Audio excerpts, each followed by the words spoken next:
Thank you for joining us on this episode of the Law of Relevancy podcast. I'm your host, Cord Zoen, and today I'm joined by Kevin Dean. He is the CEO and founder of ManoByte. ManoByte is a workflow automation and also generative AI specializing consultancy. And it's really cool for me because you don't find a lot of other agencies that are working heavily with generative AI and workflow automation. Kevin, thank you for joining us on the podcast today.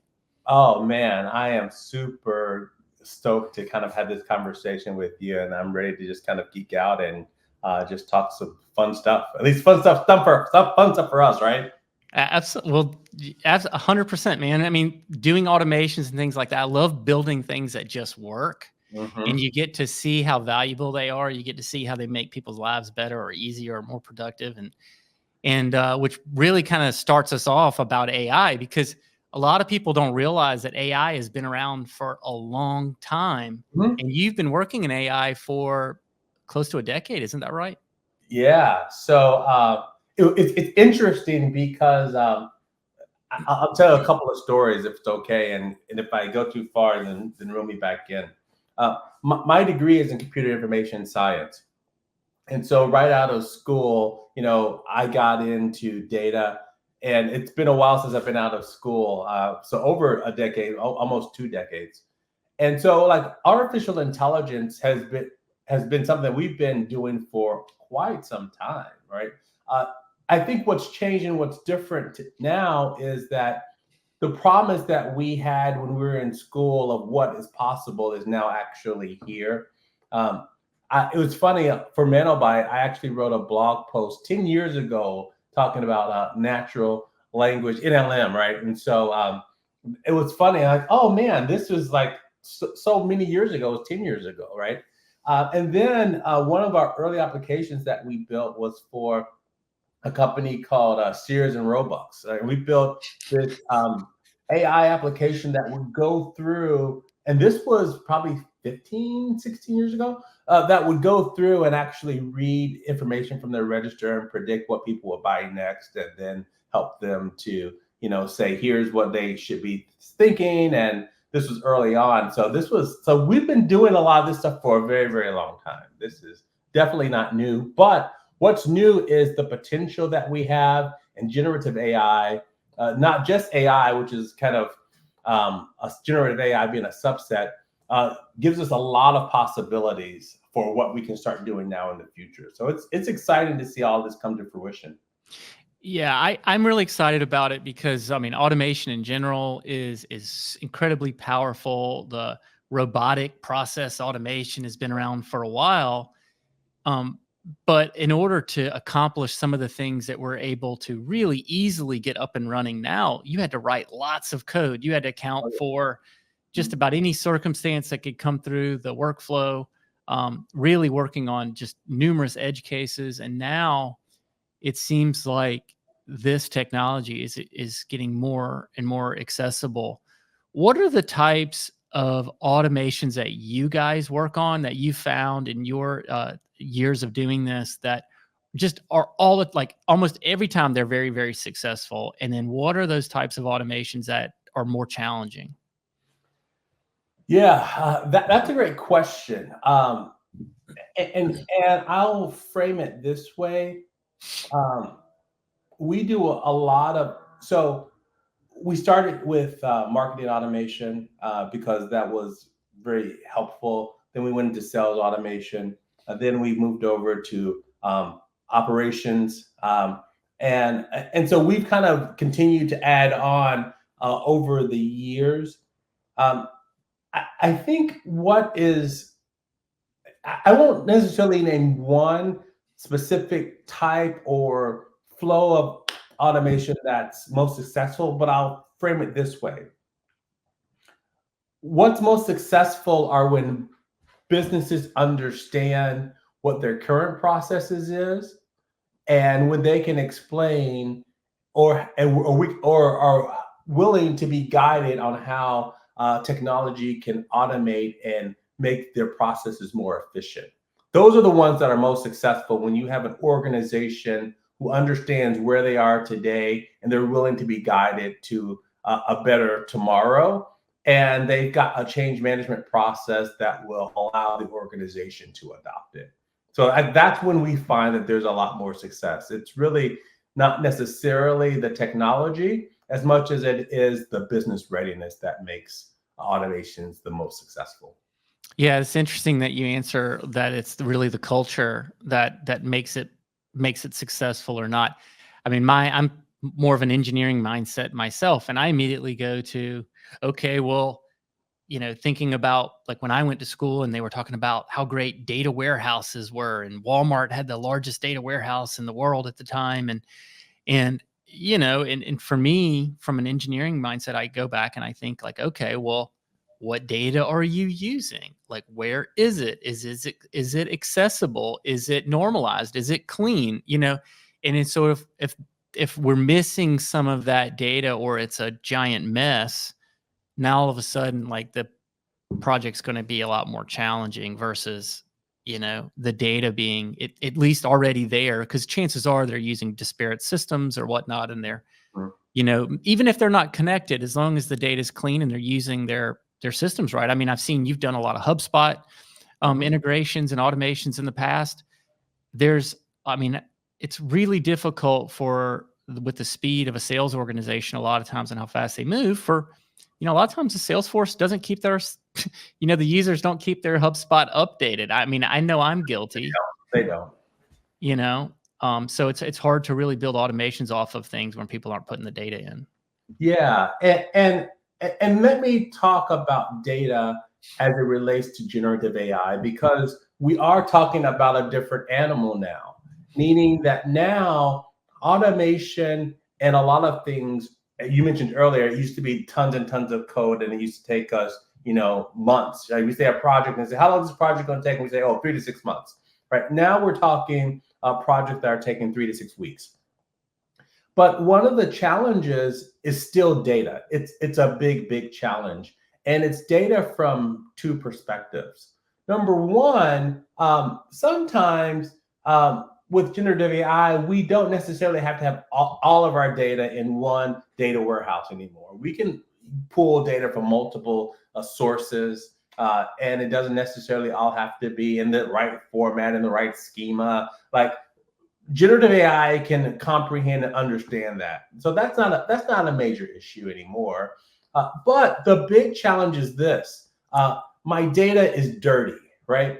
So what that means is that let's just say we put in a prompt and we ask our model for some information, and it spits back information and it's wrong. Well, most likely the reason that it's wrong is because your data is wrong. You may have two different documents that are conflicting with one another, right? That you pointed your model to. So that's where the problems comes, is that the data isn't clean. You've got two different documents, one from 2004, the other from 2024, and those documents conflict, and then that causes the model to spit back a hallucination because the data that it's pulling from isn't accurate. So data cleanliness is still a big, big issue, because data is the foundation of having Gen AI be much more successful. Yeah, I mean, I think you're 100% correct. I also wanted to key in on something you said. In the old days that were like maybe 3 years ago, the 3 to 6 month project is now 3 to 6 weeks, which really brings up, and this is something attorneys are facing, right? I mean, like AI is amazing. Generative AI is amazing at reviewing contracts. It's not wonderful at writing them, but it's amazing at reviewing them. You can deconflict multiple documents just by asking the model to look for conflicts. You can ask it what you should be worried about, from this perspective, and it does an unbelievable job. But when you have that kind of compression in the amount of resources you have to put into a project, how do you go about pricing those types of things with your clients? Like, what should a client expect to pay? Is it hourly rate wage? Is it a project fee? Is it a SaaS model? Like, how does that all work? Yeah.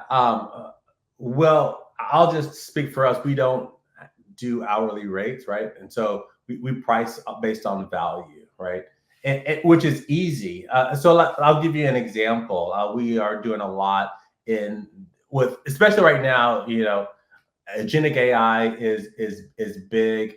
Using AI to resolve customer issues and customer queries is big. And so a lot of customers that we work with at the enterprise level, they understand their cost per ticket. And just as an example, right? So let's just say their average cost per ticket using a human is $50 an hour, $50 per ticket, right? When we come in and we help to analyze and put together a plan for an organization on how we're going to drop that cost per ticket from $50 per ticket to $10 per ticket, right now we're able to price based on value because that delta of what we're going to do for organization has a significant value, right? And so a lot of times we have models where we're looking at cost per transaction, cost per ticket, and this is becoming common in the space. And then when it comes to projects, we have fixed project-based fees that really are value-based and value-driven. That's really interesting that you're bringing that up, because it is something that I wonder about. Just because, I mean, it is, and a lot of times it's very, especially if we've built something similar in the past, we can get to a lot of value in a hurry, and it isn't worth $150 an hour, or $250 or $500 an hour. I mean, you're delivering tons and tons of value, many times hundreds of thousands of dollars worth of value in a very, very short amount of time. And you can prove it, like, you probably can get paid for it. Well, you should get paid for it, right? Yeah, because you how should. long Exactly. it's going to get done, right? And we're helping businesses be more effective, more efficient, be more competitive, and at the same time save money, right? So there's extreme value in that, right? So when you start an engagement, do you go in and actually talk through like what KPIs they actually already understand that they have, and then try to build your packaging around those KPIs? Yeah, so our model is pretty straightforward. We've got a nice little framework, our methodology. It's a really 4-phase methodology where we start with plan, design, implement, and then scale, right? So in the plan phase, that's where we really start to understand what their challenge is, how can we fix that, how can we solve that. We help them to understand, if they don't know already, what is it costing you currently today? And then, understand from there how we're going to save you money and to help you be more efficient or help you gain money if we're doing something on the RevOps side. And then from there, we say, okay, here's where you are today. Here's where you want to go. Now let's design your system. That's the next phase, phase 2. Once we've designed that system for our customers, the next phase is we help them to implement. Right, so now we're going to implement what we've designed. And then after that, especially right now with things changing so fast in the generative AI space, there's always a lot of monitoring, right? We want to monitor to ensure that we're getting 0 hallucinations or less. And if we are getting hallucinations, why are we getting them? What can we do to resolve them? What data are we missing? What data is wrong? Right? So there is a monitoring aspect that is important as well. So there is an ongoing process that's required in order for companies to be successful. And the truth is, and as you know, because this is newer for a lot of organizations, there's a skill set that doesn't exist today that we're helping organizations develop internally as well. Yeah, absolutely. I mean, it is happening so fast. I was talking to a friend of mine, and his daughter goes to college up in Northeast Florida, and his daughters were talking to him, and he goes, you guys need to make sure if I can tell you one bit of advice, you need to make sure you sign up for any generative AI class that your university offers. And they go, Dad, there aren't any. There aren't any. And we're in a phase where with some of these models, they're moving so fast. I mean, when you look at the leaderboards in terms of the benchmarks and um, the LMSIS, where they compare head to head and have humans judge who's winning. It's like every single week there's a new model out there that's the champion, and if you don't have a learning attitude and really enjoy that, like it's going to be really tough to keep up. Yeah, it really is. So we are a Databricks partner, and for those who don't know, Databricks, they're really one of the pioneers in this space. They recently acquired Dolly, and so that's part of their organization. And one of the things that they do is they have for their partner certification courses, and what they say at the end of each certification course is, come back in a couple of weeks because it's going to change, right? Exactly. So you got the certification this week, but come back in 2 weeks because it's going to change. Yeah. It's exciting because things are happening super fast, but you do have to keep up. And it's hard to keep up because a lot of these systems are learning on their own, right? I think about Genic AI and how we're seeing these agents that are connected to other agents to be able to do things on their own and to build out processes, which is exciting and is pretty cool. But again, one person changes their agent, it changes everything else, right? And so now we've got to start. That's why that last phase of scale really is important that we have, because you do have to monitor everything that's going on a regular basis. Yeah, and that was a question I did want to talk to you about. You mentioned being a Databricks partner. Are there other large language models, or do you have favorite ones that you go to besides them? Obviously, you've got the big players. We like OpenAI. They're great. We partner with some organizations that build on top of that, and so that's good. I think those are my two favorite. Honestly, I think one of the things that we spend a lot of time doing is looking at tools to help organizations be effective with whatever model that they have. Right. One of the things that we've been looking at, and I won't talk about the models as much as we've been thinking about tools for testing models, right? Because that's a big thing that we've been thinking about and running into a lot. So I forgot the one that we've been working with is Forensic. They're a tool that allows you to go out and test what you put on your model, right? So it's important that you can go out and say, like, before we roll this out, what's going to be the impact? Is this going to work? And then when you're testing it, the tool allows you to say, show me what happens if we have a good test case. Show me what happens when we have a bad player interacting, right? And so those are the types of things that you have to test, and those are the tools that we've been spending a lot of our time looking at to figure out, like, how do we move beyond necessarily the language model themselves, but ensuring that we've got security and processes in place at the enterprise level to ensure how we're rolling these things out don't really come back to bite us from a risk, a legal, or even just a customer experience perspective. Yeah, I love that you said that. That's a part of this process. It's we used to call it quality assurance, but the fact that you may have, especially in like a B2C way, you may have bad actors interacting with these models. There has to be a way that you can, especially in an enterprise scenario where you don't want your bot to give inappropriate answers to things or the wrong answers to things, because you may be liable for that. I don't care what you spent on the system. It may be more costly to have it make a mistake. And I think that one of the things that we work with a platform, we're a Maven AGI partner as well.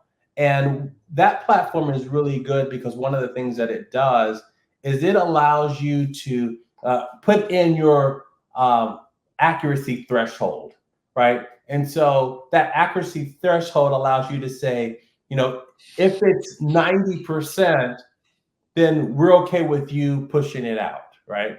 But or maybe you say no, it has to be 100%, which even your humans are not 100%. But I think that those are the types of things that you have to look at.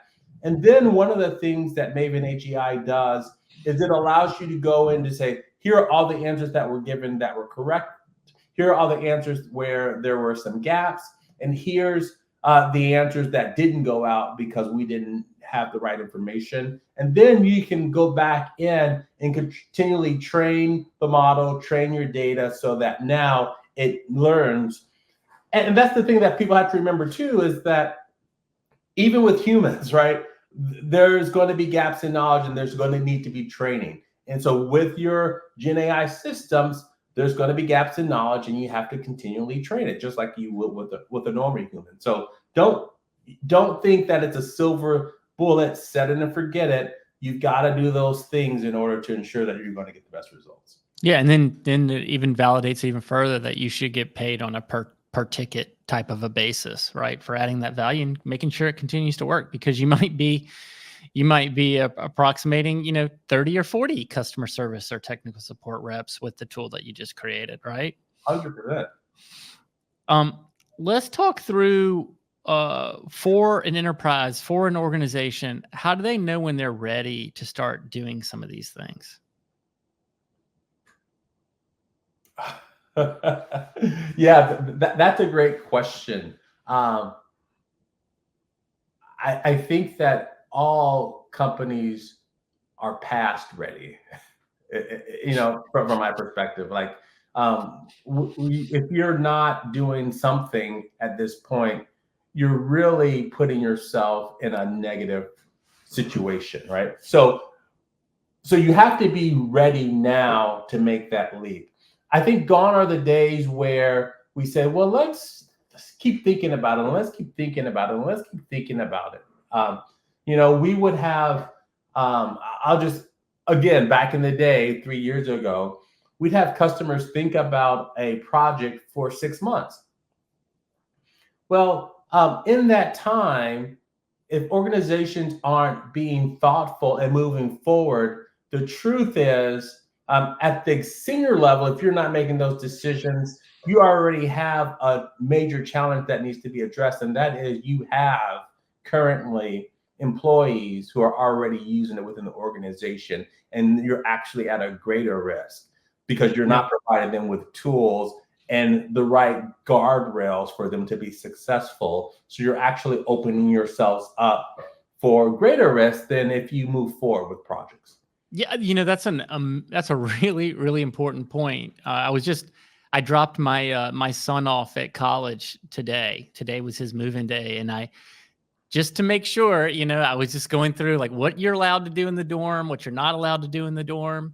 And then for the honor code, I'm looking through like, well, let's see what they say here at this college about using ChatGPT, because we don't want to all of a sudden, be told we're cheating or something if we use one of these tools. And so we look at governance.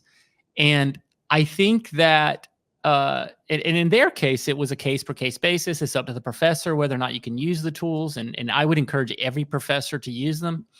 I think the more experience we have, like you just mentioned, like the organization needs to be thinking about these things early. Yeah.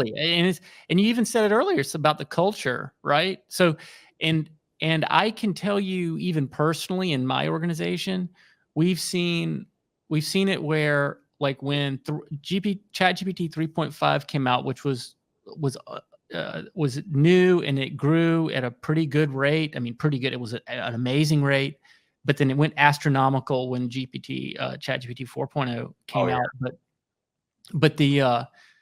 But what's cool now is the fact that we've been using it for almost 2 years, that throughout the entire organization, we're having people raise their hand and offer up optimizations like, hey, can it do this? Can we build this into the way that we get things done to increase our quality or productivity? And everybody in the organization is thinking about it and has a good grasp of what it can do, because it's been marinating for almost 2 years. Yeah. I think that's a cultural shift that you'll see One of the things that's interesting, because this happened to us like it happens with any organization, you're always going to have two spectrums. You're going to have that group who are advocates, but then you're going to also have the detractors, those who have a little hesitancy, those who have a little fear. In our organization, rightfully so, the hesitancy came from our marketing department, right? They're like, hey, no, Chat GPT, they can't do writing, only us marketers are the creative writers. Like, no, no, no. Right? So, that was their thought. They're like, okay. And then it's funny because we're like, all right. And then I remember one of our marketers came to me and was like, I didn't have time. So I started using it. And you know what? It's pretty good. All right. And so it's like, now it's like, oh, they start to see this isn't taking my job, right? It can help me be more effective. There is value. So now, like you were saying, they started to say, okay, how else can we use this? But one of the other things that I want to talk about just briefly is you've got those tools, like ChatGPT, which is great.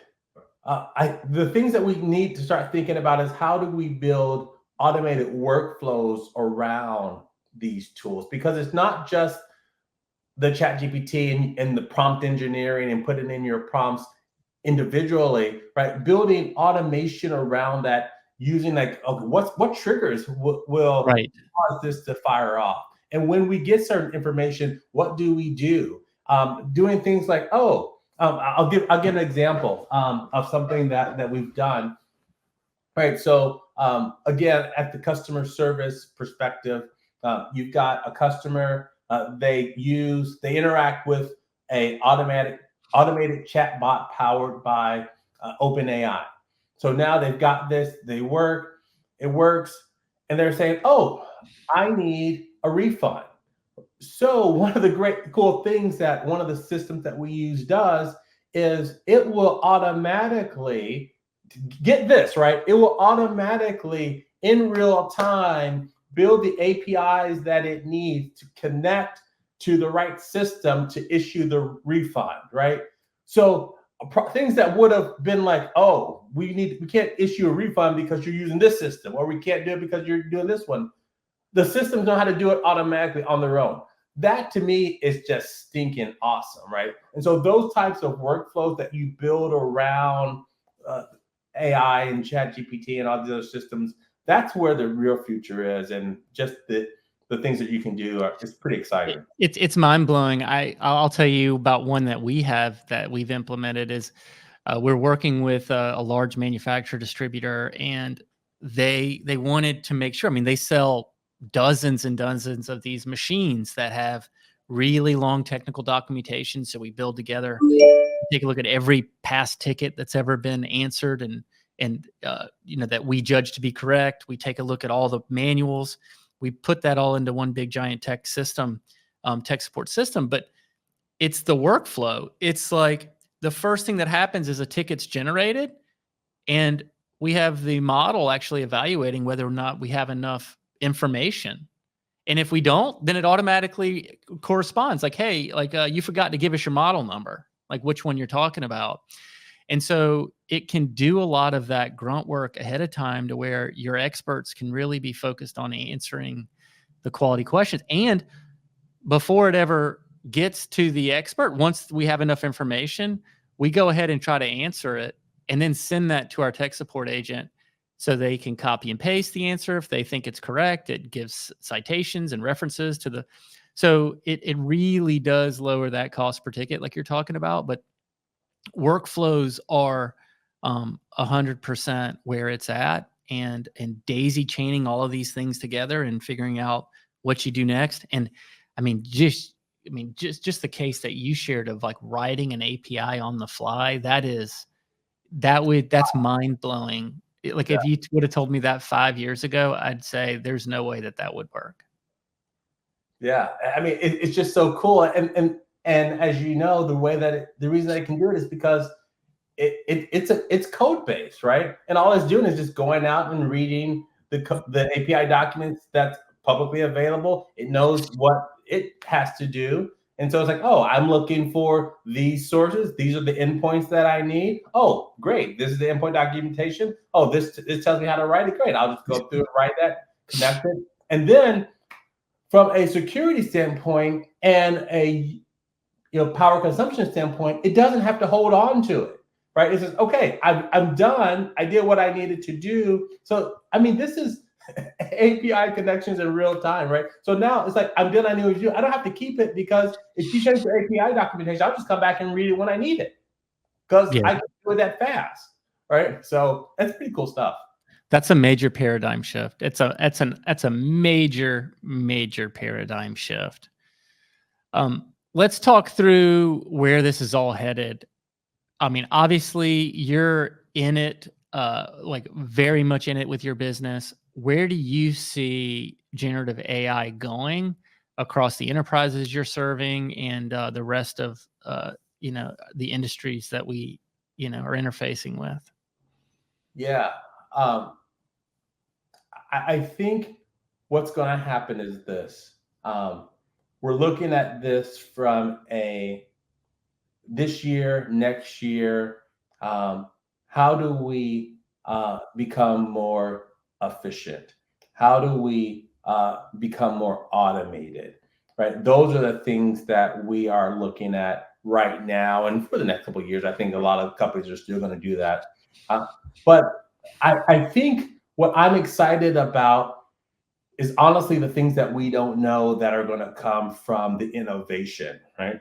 There's going to be new innovations that are going to be coming out so fast that are going to be changing the way that we think about things and the things that are possible, right? So the art of the possible is exciting. And to be truthful, I'm in this all day, every day. And I don't know what's going to be next, right? Right. And that's the exciting, cool thing. All that I know is that the possibilities to innovate is going to be great, and there's going to be this shift where once we all get it, it's like the internet, right?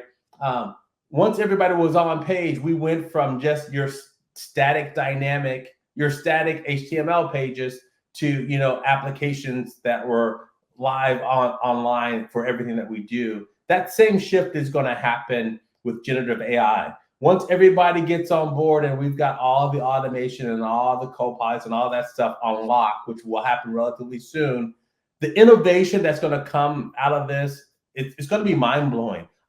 We don't know what we don't know, and that's what's exciting. I was watching an interview the other day with the former CEO of Google. He was the CEO from, I think, 2002 to 2017 or something. And he was saying the exact same thing. He was basically saying, look at what's technically going to be possible. Look at the creativity that these models are coming up with. Look at how it's doing the job of this particular group. Look at these things, and and there are huge questions out there. No one really knows what's going to be possible, but I will tell you this. There are certain industries that are automatically built around data. Things like medical, it's a science. Every treatment, everything that you've been doing for years, they've been keeping good data about that stuff. Legal, practically every single case out there is well documented. They're citing precedent, and it all kind of bubbles up, and it's a hierarchy, and it's very well understood. Even financial industries, I mean, banking is a really good one because it's been regulated for a very long time. In my opinion, those are the ones that are going to see the most change. They're going to have to, because it's just going to be so easy for these large language models to be really good at doing the knowledge skill part of that job. Already, I do things like have ChatGPT review any non-disclosure agreement, any MSA I'm signing, anything like that, and it's amazing at how fast it can do it, how accurately it does it, and it's going to be really disruptive. And I know that there'll probably be new nonprofits that's like lawyers have to eat, and people are going to be really upset about lawyers Oh yeah. not being as busy as they once were. So I'm a joke, of course, but Yeah, I agree with you. Those industries, I think, are the ones. People say, you hear it a lot. People say AI is going to take my job. AI is not going to take my job. I think AI is going to change the jobs that exist. Right? 100% will. Um, it's funny. We were at a dinner party the other night, and obviously, because people know who I am and what I do, they always talk about the conversation of AI and robotics and all the things come up. And someone was saying, I don't know about them using, AI and robotics at a hospital. I'm like, look, give me the AI and the robotics today, right? Because it's no longer a practice, right? That's the joke, right? For doctors, it's a practice, right? Because they don't know what they know. Like, it's interesting. You probably heard, when they had Chat GPT and all the other models take the MCATs, right? And they scored like a 90% and the average is 60%, right? And the things that you can, like, some of the lasers and the techniques that have been in hospitals for a long time. I was in that space prior to starting an agency, right? Those have been around for a long time. Now you add generative AI to the level that it's at today. I mean, the science behind things that it's going to find for cures, I think that's going to be pretty cool to see. But I think we're looking at a whole new world in the matter of months, right? Yeah, So, I think a good question you'd want to ask yourself is, just think about radiology, for example. So radiology and analyzing those scans, whether CT scans, MRIs, X-rays, things like that, AI has been it's been used in that space pretty pervasively for 2.5, 3 years. And can you imagine, like, think about it, like, personally, take yourself out of yourself for a second and go, all right, if you had 3 choices, I either can get only the doctor, only the AI, or both. Like, which one would you pick? you take both every time. Yeah, 100% of everybody out there, I think, would choose both, because the doctor may be looking at a fracture, but the AI might pick up that you've got a tumor. Mhm. It's going to pick up those things that the doctor might not normally see. They might be tired and busy, and the AI never gets tired and busy. Yeah. Right. You can. So, being in the healthcare space for other reasons, we don't do a ton of work in the healthcare space at ManoByte. But, one of the things that's interesting is that doctors are busy, right? This helps, right? They miss things all the time. Gen AI doesn't miss things, right? All of those things, really add to a better experience for patients, and Yeah. and the cost of malpractice goes down because we have true double checks and balances in the system. So there's a lot of things, and how many times do people get misdiagnosed because someone's tired and they misread, right, a document, right? Can you imagine a world where insurance costs will go down across the board because the insurance required is not as much needed? Like, that would be unbelievable to me. Yeah. I hope we actually get to see that. I'd love to be able to see that. So insurance, on the other hand, is a space that we work in, and we work with a large insurance company. And insurance, they're already working on models that do away with insurance, right? Insurance, because some of the things like these models, right? Drivers won't be in accidents, right? The number of accidents that happen in cars are going to go down significantly, right? And the highest thing that we're going to pay insurance for are for our old cars that are classics, right? Because they don't have the technology in them, right? But just imagine when you go and buy a car and there is no insurance because it's not going to crash, right? So you get rid of all the human error. Those are cool things to think about. Gosh, I hope that happens. I hope the only thing you'd have insurance for is rocking your windshield insurance. Right. rinse your replacement. I hope that day comes. Well, it's been a pleasure speaking with you, Kevin. Where can people hear more about what you have to say? Where can they follow you? Yeah, they can come out and follow me at manobyte.com/SWS for swimming with sharks. That's when you'll come out, and we've got a lot of information that we'll be able to share and some resources that will be helpful for everybody. So come and see us at manobyte.com/SWS for swimming with sharks. That's awesome. We'll definitely check that out. And you can find us anywhere where podcasts are found, on the Bake More Pies social media feed, on the Bake More Pies website, and on the lawofrelevancy.com. Thank you for joining us. We'll see you next time.